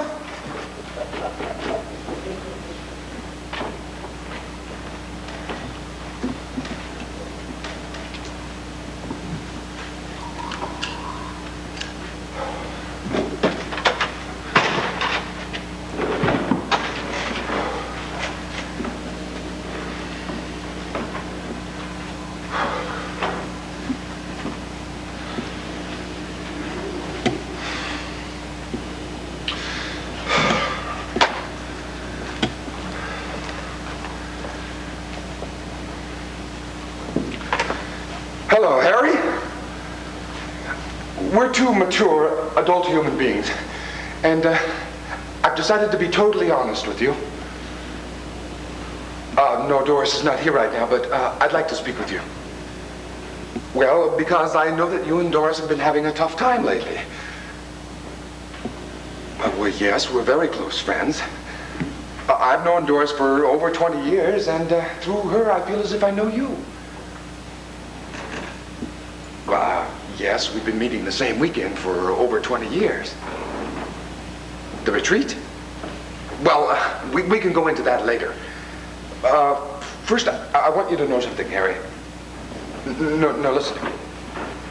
She loves you, Harry. She really loves you. Well, I just know. Listen to me. Maybe if I told you a story that she just told me this morning, it would help you to understand, all right? Okay. Well, a couple of months ago, Doris was supposed to act as a guide for your Indian guide group, your 10-year-old daughter, Georgina. Right. Okay. Well, she got hung up at the store and was a couple hours late in getting home. Well, when she walked in the house, she looked in the living room. And you know what she saw? A rather overweight, balding, middle-aged man with a feather on his head, very gravely and very gently telling a totally absorbed group of young girls what it was like to be in a World War II Japanese prison camp. Well, she turned around and she walked out of the house and she sat in her car and she thanked God for being married to a man like you, Harry.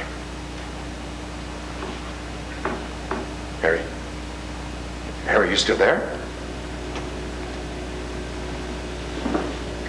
I understand.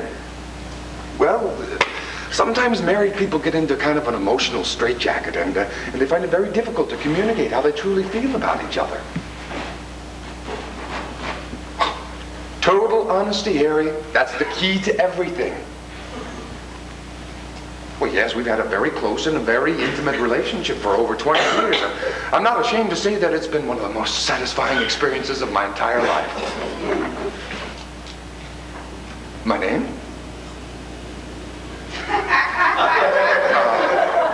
Well, my name is Father Michael O'Hurley. No, she's out saying the novena right now. Yes, my son, I'll tell her to call you.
You look tired. Well, I've looked this way for years. You just haven't noticed. Anyway, I feel better now I'm here. This room always has that effect on me. I know what you mean. I guess it proves that maybe you can't buy happiness, but you can certainly rent it. It never changes, does it? About the only thing that doesn't. I find that comforting. Even old Chalmers is the same. He must be 75 by now. Remember when we first met, how even then we called him Old Chalmers?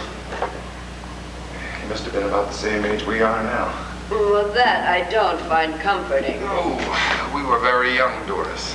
Have we changed, George? Well, of course. I grew up with you. Remember the dumb lies I used to tell? I missed them. I don't.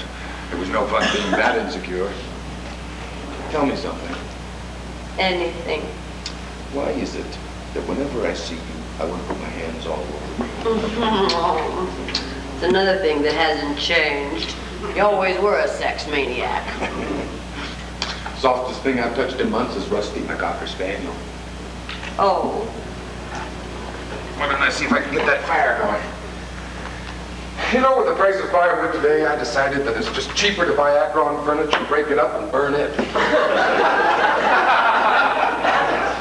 Are things that tight? No, I've been doing okay. I've been doing some teaching at UCLA. Music? Accounting. Seems with the way things are, figures are still the only things that don't lie. Why'd you sell your business, Doris? How did you know that? I'll tell you later. What made you do it? Oh, I was bought out by a chain. It was the right offer at the right time. But I thought you loved working. Well, there was another factor. Harry had a heart attack. Oh, it turned out to be a mild one, but he still needed me to look after him, so... You don't miss the action? Not yet. I guess I'm still enjoying being one of the idle rich. But what do you do with yourself? Read, watch TV, play a little golf, visit the grandchildren, you know, all the jet set stuff. Harry's okay now? Runs 4 miles a day and has a body like Mark Spence. Unfortunately, his face is still like Ernest Borgnine. You want to hear a nice story about him? Sure. Right after the heart attack, when they were wheeling him out of intensive care, he looked up at the doctor and said, "Hey, Doc, give it to me straight. When I get out of the hospital, will I be able to play the piano?" And the doctor said, "Of course." And Harry said, "That's funny. I couldn't play it before." Well, it's not that it's that funny. It's just that Harry never makes jokes, but he saw how panicky I was, and he was trying to make me feel better. Doris, how are you and Harry? You know, emotionally. Comfortable. You willing to settle for that? Oh, it's not such a bad state. The word's been given a bad reputation by the young. Where are your bags? Did you leave them in the car? I didn't bring any. I can't stay, Doris. Why? Look, I have a lot to say and a short time to say it, so I may as well start now. First of all, Helen's known about us for over 10 years. When did you find out? 2 months ago. And she never confronted you with it before? No. Well, I always wondered how we managed to pull it off. I guess we didn't. What made her finally tell you? Oh, she didn't. She has this friend, Connie. Maybe I've mentioned her before. Well, anyway, she told me. It's funny. All these years, and she never even hinted that she knew. I guess that's the nicest story I've ever told about her. Your wife is an amazing woman, George. She's dead. She died 6 months ago. Cancer. It was all very fast. Look, I'm sorry I just blurted out like that. I couldn't think of a graceful way of telling you. You okay, honey? That's strange. I've never even met Helen, and I feel as though I've just lost my best friend. Oh, it must have been awful for you. You cope. You don't think you can, but you cope. I wish you would talk to me. I didn't want to intrude. I just didn't feel I had the right. George, that's terrible. We should have been together. Doris, I've been thinking about us a lot lately. Everything we've been through together, the times that we've shared, the times that we've helped one another. You know that we've made love 113 times. I figured it out on my Omar calculator. You know, it's a wonderful thing to know somebody that well. You know, there's absolutely nothing about you that I don't know. 2 sugars, right? No, 1. Cream. Okay. So I don't know everything there is to know about you. I don't know who your favorite movie stars are. And I don't know what the name of your favorite perfume is. I racked my brains, but I just couldn't remember it. That's funny. It's my sin. But I do know that in 24 years, I've never been out of love with you. And I find that incredible. So what do you say, Doris? You want to get married? Married? We shouldn't even be doing this. I'm serious. You really are, aren't you? What did you think I was? Just another summer romance? A simple yes will do. There's no such thing, George. What is it? I was just thinking of all the times I've dreamed of you asking me this. It's pulled me through a lot of rough times. I want to thank you for that. But what did you say to me all those times? Well, I always said yes. Well, then why are you hesitating now? Doris, don't you realize that I'm giving you the opportunity to marry a man who has known you for 24 years, and every time you walk by, he still wants to grab your ass? You always were a sweet talker. Well, that's because if I told you how I really felt about you, I'd probably sound like a medley of cliches from popular songs. Doris, will you marry me? I can't. Why not? I'm already married. You think you have to stay with him just because he needs you? No, George. It's more than that. Try and understand. When I look at Harry, I don't only see the way he is now.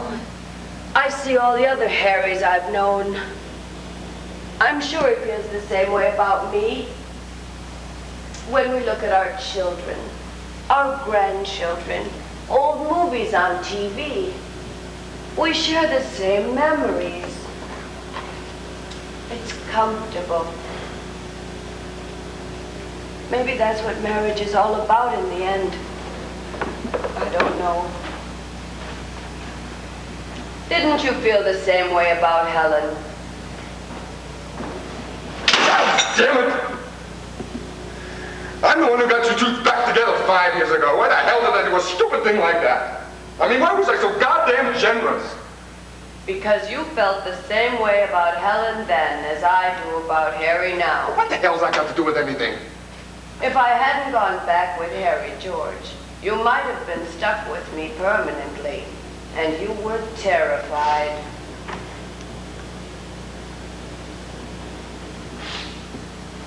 You always could see through me, couldn't you? That's okay. I always liked what I saw. Doris, I want you now. I'm still available once a year.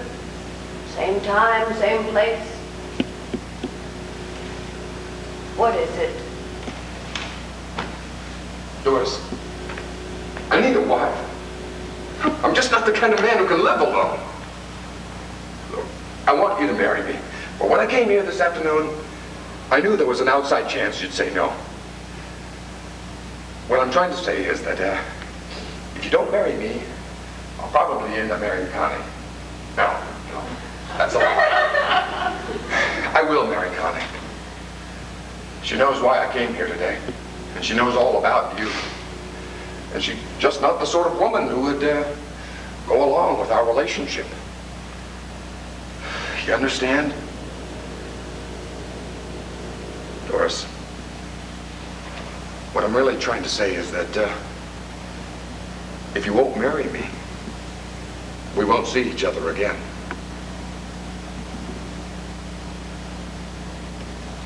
You're trembling.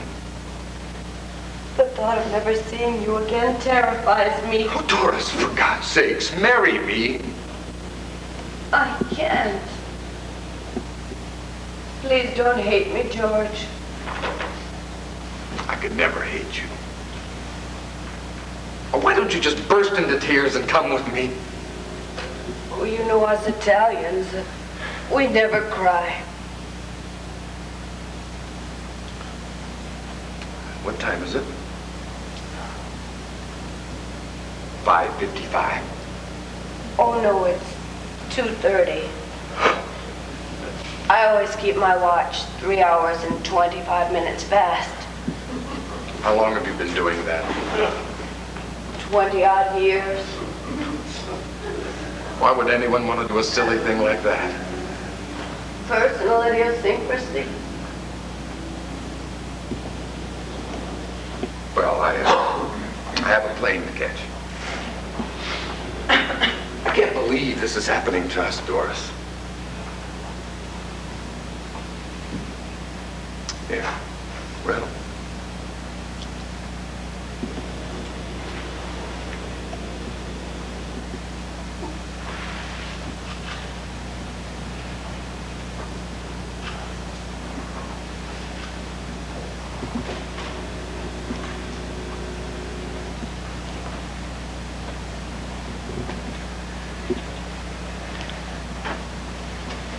So, who were your favorite movie stars?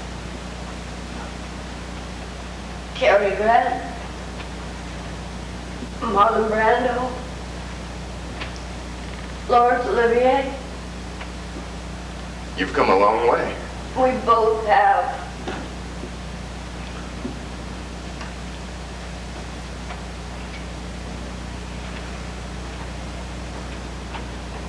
You always keep your watch 3 hours, 25 minutes fast, huh?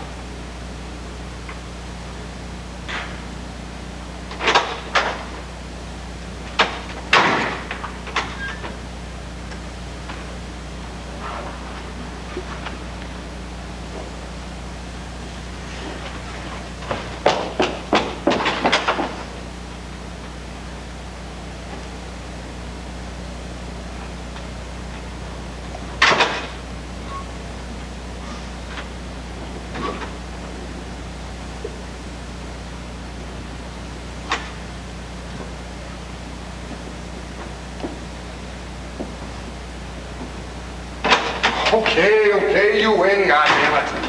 Can't look a gift horse in the mouth. What about Connie? There is no Connie. I made her up. No, that's a lie. There is still a Connie, but she's 79 years old. Doris, I wanted you to marry me, and I figured if you thought that there was another woman that, well, okay, maybe I didn't think it through. Look, I was desperate, okay? I mean, for once in my life, I wanted a happy ending. Can't you understand that? Listen, I don't want to talk about it anymore. Okay, you were right about that, too. If you had married me, we would have ended up with another just comfortable ending. Listen, I'm in no mood to figure it out right now. All I know is that I'm back. And I'm going to keep coming back every doggone year until our bones are too brittle to risk contact.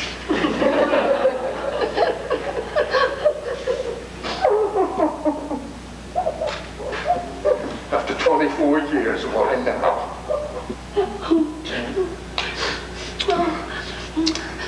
Because I love happy endings.